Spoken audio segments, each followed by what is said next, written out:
Hey, hey, hey. Time for another out of this world story from rSpace. My ex lied to me about being divorced, so I ruined his reputation, marriage, and job in one blow. Okay, this is going to be a long story, so bear with me. When I was a naive 24-year-old, I met a charming and very smart and way older man. We call him Jake for the story. His sister is Dana, and I'm Gina. Now to the story.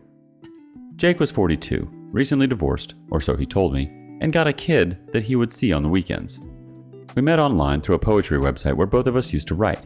He was very aloof and stern on his comments and not very popular on the website because he used to always come off like an arrogant prick. But I really liked his poems regardless of his personality, and that's how it began. I commented on one and he instantly PM'd me back, praising my writing and asking me if we could collaborate on a duet together. I've already done it 1,000 times with a few friends and people on the site that I respected, so I said sure. So long story short, we met on Hotmail Messenger. This was nearly 11 years ago, kids, so no WhatsApp, although we did chat on Facebook too. This will come relevant later. Long story short, we instantly connected.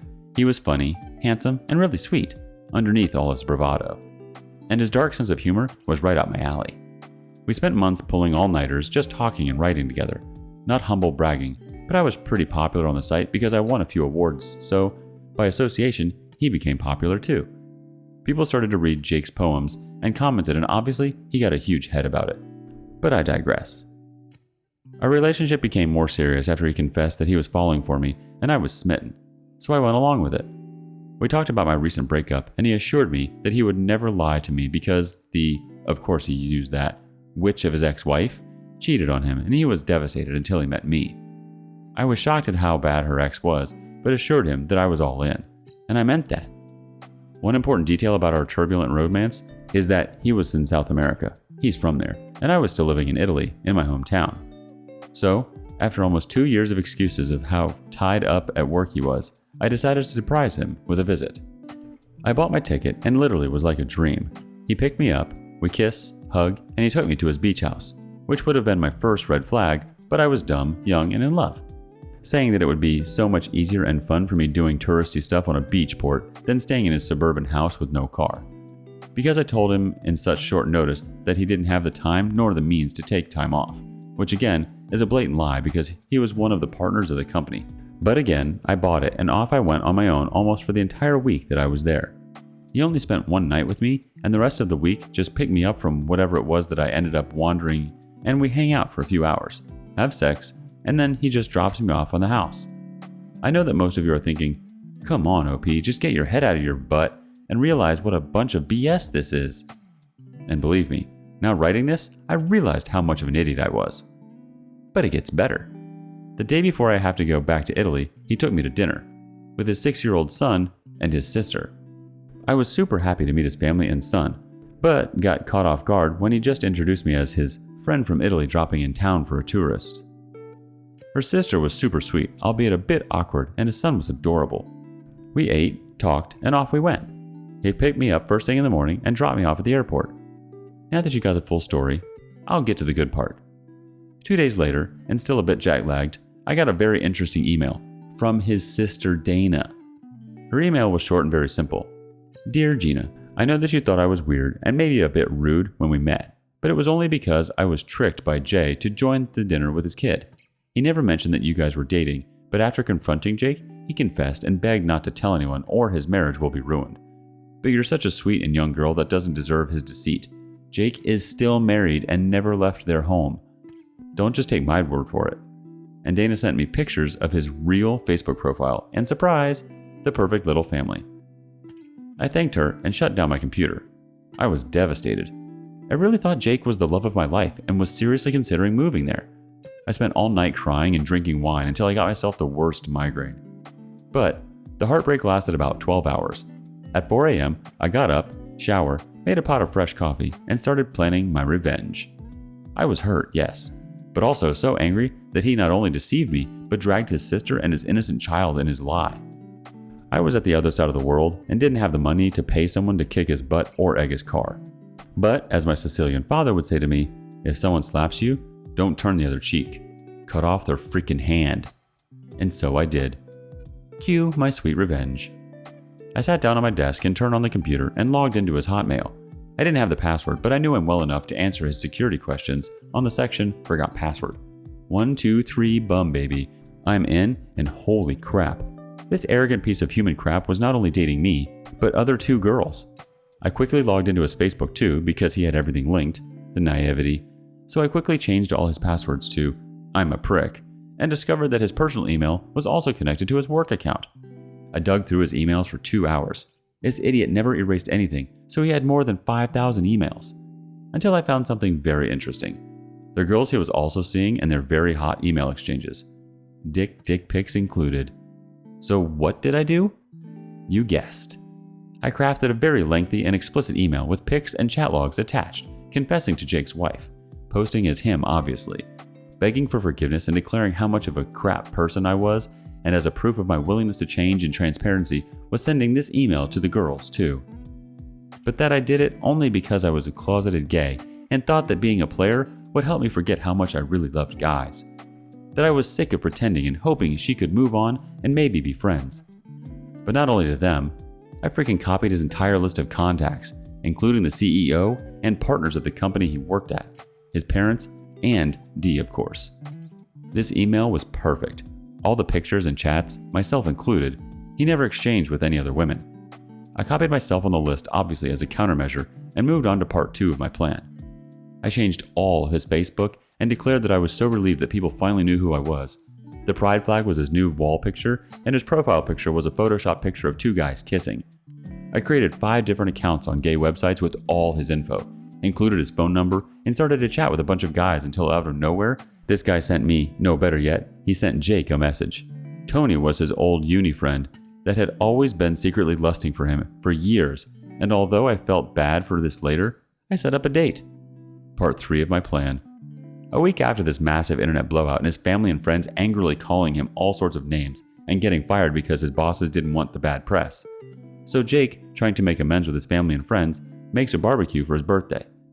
But I would have paid 1 year's worth of salary just to see his face and his guests when in the middle of their celebration, Tony appeared with a bottle of champagne and a bag full of lube and sex toys to celebrate privately as I asked. Apparently, there was a huge fight and everyone left Jake, flustered and angry, crying because some psycho wanted to ruin his life. I blocked him and forgot about everything until 6 months ago when out of the blue, sent me a message on Instagram asking me why I disappeared and didn't support him when he was at his lowest. And oh boy, the satisfaction I felt when I only replied back, "Sorry Jake, but I think everything you got was karma for all the lies and time you wasted you fed me. Good luck. Oh, and by the way, it was always me." I then blocked him and made my account private. Jake did try to call a few mutual friends to try to get them to give him my number, but they ignored him. They also got the infamous email. So yeah, I got my revenge, and I was worth every single hour. I know, I'm effing petty. Edit 1. And for those who think making him appear gay was wrong of me, let me tell you that it was only because of his very machismo attitude and homophobic personality. And because sadly for most Latin males, there's nothing worse than gay people. I am 100% with the LGBTQ+ community and love and support them dearly. Edit 2. Wow, okay, let me clarify a few points so all the people on the back can put down the pitchforks. I never outed Tony. He was very much outside the closet since he was 12 years old, and on said barbecue, he was never beaten, abused, or in danger. The blowout and the fight was Jake's family and friends blowing up at him. Tony left safely as soon as he realized the setup. 11 years later, he's happily married with a beautiful child and lives in Europe. Can't say which country, but just know he's happy and we're still Facebook friends. I apologized to him a few weeks after the barbecue, and although he was hurt, he forgave me and even laughed at all the things I showed him. Edit 3. And last. I acknowledge that what I did wasn't much better than what he did to me. I was selfish, reckless, and stupid. And I did feel bad for it, and actually, after all that blown, I reached to Tony and apologized to him for dragging him on my petty revenge. He was upset, but after hearing my side, he was glad I did. He only wished I was upfront with him. We didn't end up like BFFs, but he's still my friend on Facebook and always sends me updates on his life. And to clarify a few points. 1. I'm half Italian, half Latina. That's why I'm fluent in both Spanish and Italian. 2. We met in a Spanish poetry website. 3. The mutual friends I talked about are a few friends that lived in South America and wrote on the site with us. 4. They are a very wealthy family, so no major financial issues followed. Jake just lost his job, but a few months later got daddy's money and put his own realtor company. I seriously didn't think that this would blow out like this, so I'm not responding anymore. Only saying that this is a memory from one of the most painful times in my life, so it is not fiction, not BS for karma or nothing. It is a memory from a person I'm not anymore. Thanks for reading, and peace. Okay, a couple quick comments, then on to another story. Joshua E says, well, as you pointed out yourself, dragging that one dude that actually wanted him into it was a dick move on your part. Everything else, if it can be destroyed by the truth, it deserves to be destroyed by the truth. And the other comment from Emoose33. The only thing I have a real problem with is what you did to Tony. That guy had done nothing wrong and probably very messed up being used like that. Not cool. Okay, on to the next story. I cheated back on my wife who cheated on me to make a point. My wife and I were married for 12 years. 4 years into the relationship, she cheated on me. It was a hookup, which I found out about later. We both did therapy, but I still couldn't get over it, knowing she gave away herself to someone she barely knows. I don't know what I should do now to get over this feeling. I have asked for a hall pass 2 years back when she denied, saying many years have passed and she isn't comfortable with it.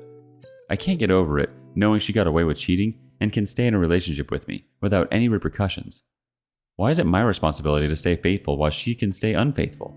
I also fear that she will cheat on me again. I cheated on her back 6 months ago with my female coworker who has shown interest in me, which my wife still didn't know about.